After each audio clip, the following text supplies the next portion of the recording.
There's a problem with religious people. I'm a religious person. I'm like about as religious as they come, maybe. I make religion videos on the internet, but there is a fundamental issue with the way that people approach religion. And I think this is why so many people, if you say, hey, I'm religious, and they're like, ooh, I don't want that.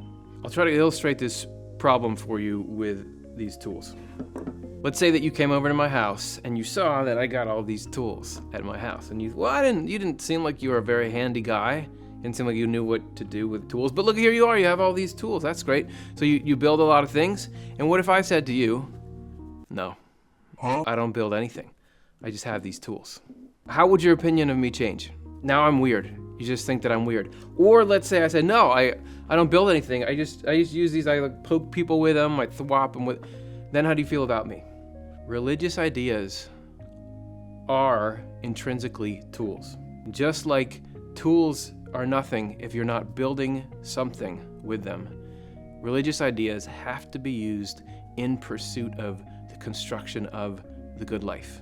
All of the law and the prophets hang on love the Lord your God, love your neighbor as yourself. Religious ideas have to be tools that are building that inside of you, or else why do you have tools in the first place? That's not what they're for. So let's look at how religious ideas are like tools and what we're meant to be doing with them. And if we can get this all straight, then maybe if you tell someone you're religious, they'll be like, well, that's great. That's great. Can you come and fix my something? You know?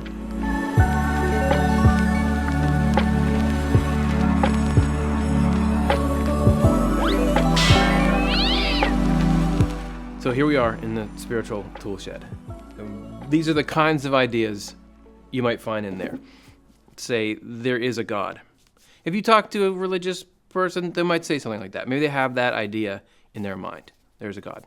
There is a heaven and hell. This is a concept that underlies a lot of Christian theology. Maybe you are also talking about the Bible, that the Bible is a sacred text that came to you from God and is really important. And then maybe you've got a teaching about Jesus, that Jesus is the incarnation of God, came to teach us, came to lead us. Jesus is really important. So you got these in your mind. Why? What are they for? Are these that this will get you into heaven? At some point, God is going to peer down through your roof and see, well, you got those things in? So there you go. That's enough. Are they part of the equation? Are these ideas going to somehow lead us to God? Are these a way that we connect with God? Do they allow God to sort through our life? Well, sort of yes to all of those, but they can't do that if they're just sitting in the tool shed of your memory. This is from Swedenborg's Secrets of Heaven 2228. Many say that we are saved by faith, or as they phrase it, simply by believing. That would be, you just got to have these tools and then you're saved. But most of them do not know what faith is. Some imagine that it's nothing but a way of thinking. Others that it is the acknowledgement of some necessary tenet. Others that the entire theology of faith must be accepted, and others other things. So they err even just in recognizing faith. As a result, they are also mistaken about what it is that saves us. Nobody's going to dispute that the tools have to do with faith. Those concepts I just listed to you, God, the Bible, live a good life, Jesus, those are there. But possessing these things or cleaving tightly to one of them, that's not what faith is. Having the tools sitting there but doing nothing with them doesn't make you a craftsman. And actually, these can actually move you farther away from the life of religion if you were to use them for something completely against their purpose. Like let's say instead of as tools, you start to use these things as weapons. Hey everybody, hope you're enjoying the show. Just friendly reminder that we are not for profit here at the Swedenborg Foundation, which produces this show. We depend on donations from viewers like you to help us keep going and do this kind of content. So if you haven't already, or even if you haven't want to give again, there's a link right in the description. Click that thing, show your support, and then that'll create the content for the next person to find, and hopefully it changes their life. Thanks for watching. Back to the show.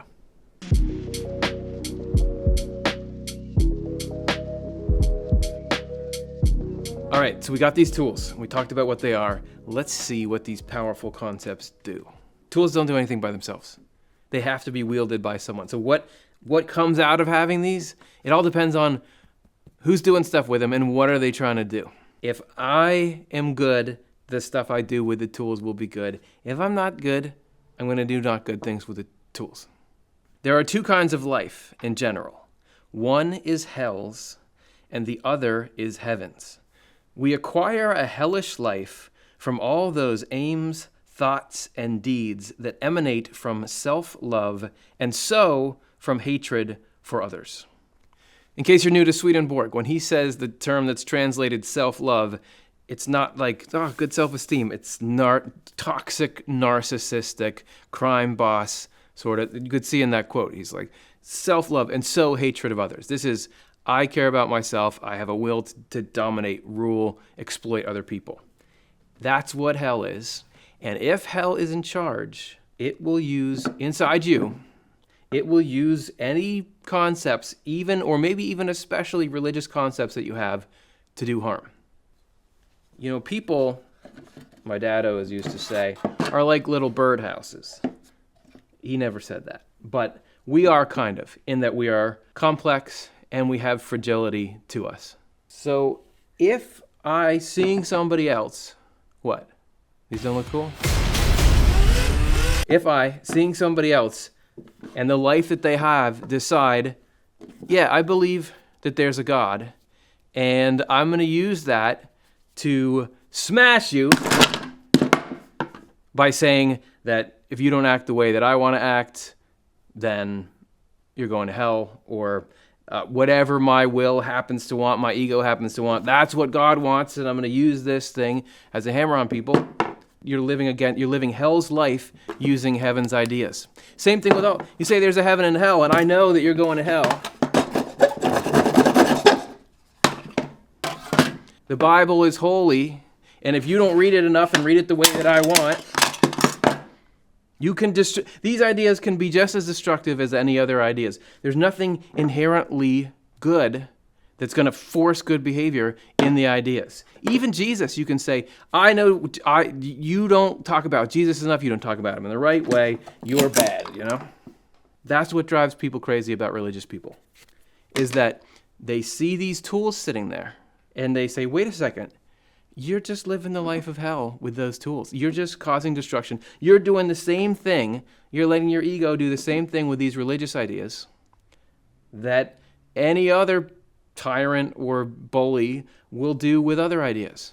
It's the same impact, which is the destruction of human beings, of the things that they care about, the life that they have. This is the results you get from hell. And I'm not just saying this to be like, kumbaya, be nice, like the concepts are true, but be nice. Using religious ideas, using doctrine in service of your own love to dominate other people destroys the church. Destroys the church. There is no church when this is going on. This is from Swedenborg's book, Faith. A faith divorced from caring is no faith at all, because caring is the life of faith, its soul, its essence. These ideas are the elements of faith, but if they're not used in service of loving the neighbor, which is the fundamental commandment of religion, then there's nothing of the church in them. They might as well be any old ideas. And where there is no faith because there is no caring, there is no church. That is why the Lord says, when the Son of Humanity comes, will he find faith on the earth? So even if your house is packed with tools, you can cite scripture and verse, but yet that does not lead you to love of the neighbor. There's no church. You can have a lot of tools sitting around, but there's no building going on. You can have a lot of religious ideas in your mind, but yet there's no church there. So let's look at how the tools are meant to be used.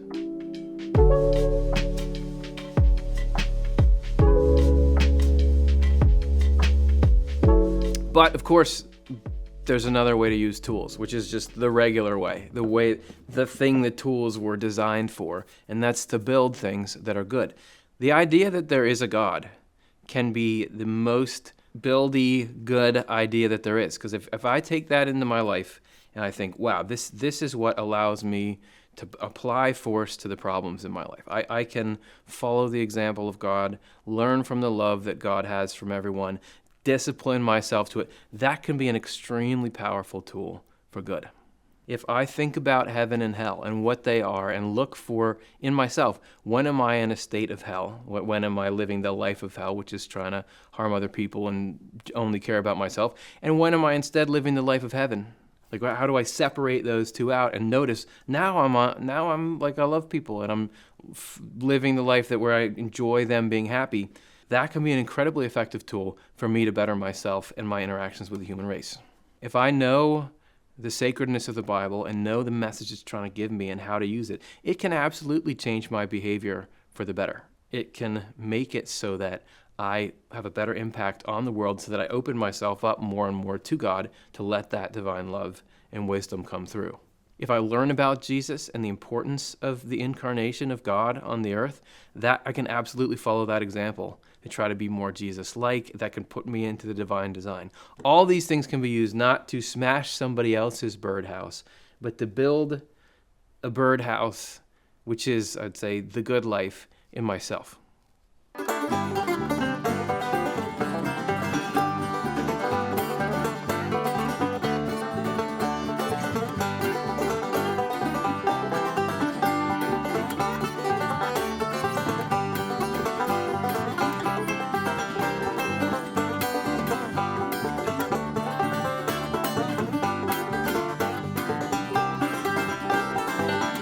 Okay, what were we talking about? Okay, I built this pretty well. I used the tools in my mind. This is the symbol of the good life in me. This is the life that God is trying to get me to live, using these tools to do it. That is what religion is for.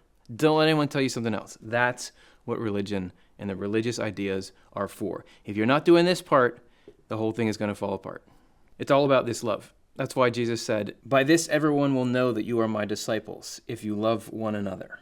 And not everyone who says to me, 'Lord, Lord,' shall enter the kingdom of heaven, but he who does the will of my Father in heaven." The tools are meant to be the means by which we acquire the life of heaven. Theology leads you to acquire the life of heaven. We acquire heavenly life from all those aims, thoughts, and deeds that belong to neighborly love. This is the life that everything called faith looks toward. And such a life is acquired through everything that belongs to faith. This evidence shows what faith is. It is charity. Everything called a doctrine of faith leads toward charity. Charity contains all those doctrines, and all of them are derived from charity. Charity is another word for love. Religion is entirely about love. All the ideas, the religious concepts, the dogmas, any of that can be good if it is leading you toward living the life of love that Jesus says you got to live. It is the life we have acquired for ourselves in the world by means of religious knowledge that saves us. In the afterlife, this life remains, but any thinking that does not harmonize with our life fades away until it disappears. In heaven, people associate with each other on the basis of the way they have lived, never on the basis of thought disconnected from life. Thoughts that are not attached to our life are hypocritical and are categorically rejected. So you can go around and gather all the tools in the world, and you can polish them. You can know all the theology, but if you don't use that to try to become a good person, in the end, you're not really connected to those tools. They're not really a part of who you are. You're not really religious.